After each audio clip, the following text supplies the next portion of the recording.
People are important, and they matter. They drive pretty much everything we do in our business.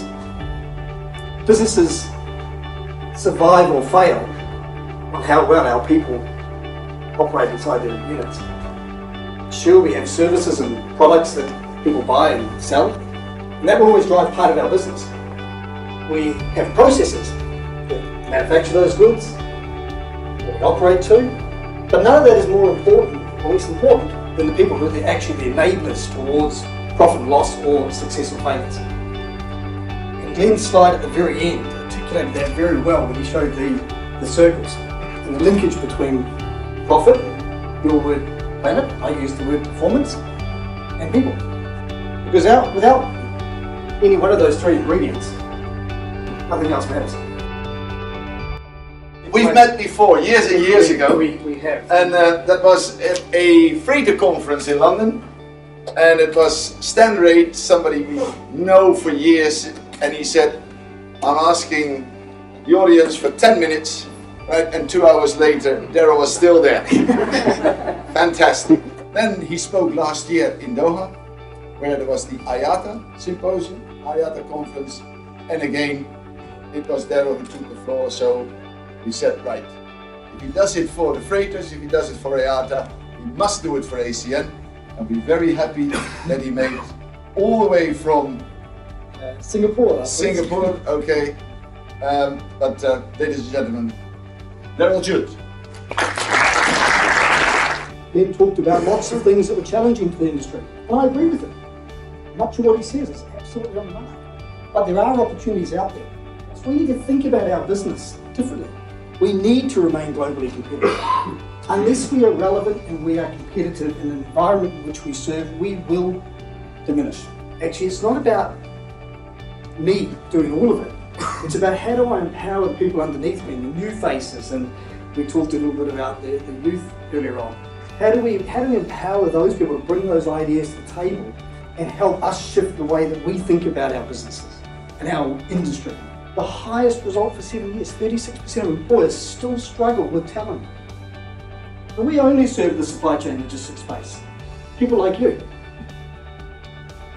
And so although those problems may not be evident in your business today, they are somewhere in your organisations.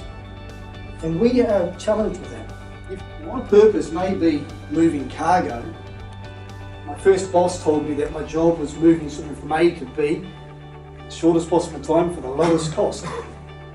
Largely, he probably wasn't wrong, but we actually are more than that. But as a business owner, I'd be pretty alarmed if I couldn't serve my customer, because ultimately that's what I'm in business for. And the way that I generate profits is making sure I have lots of happy customers. So talent shortages have a real impact. We need to think about that. We can't keep Gen Y. Right, they have too many things going on, they want to try different things. Right, we can't afford the best talent because we have very small squeezed margins. I've heard all the excuses. And many of them are right. We have lumpy profits, so we can't invest in these wonderful training programs that other sectors can. So you need to think about what you do to inspire that leadership and enable them and empower them to do the sorts of things they need to do.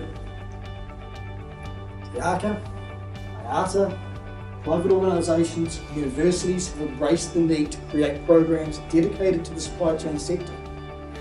The heavy lifting now needs to be done by organisations who see this as an opportunity to engage their future leaders and to keep them in the business and to evolve their skills. What is your future workforce going to look like in 10 years' time? How are you going to get there? You've got to think about getting smart with your compensation incentives. You've got to think about this industry branding. I don't know about you guys, but we do a damn fine piece of work. It's not about the plane, it's not about the container. It's about the piece of product that's in that container that's changed someone's life. We don't sell that enough, and we want to attract them. Darryl, thank you very much indeed. Lots of leaders in the room will say thank you very much. We learned a lot.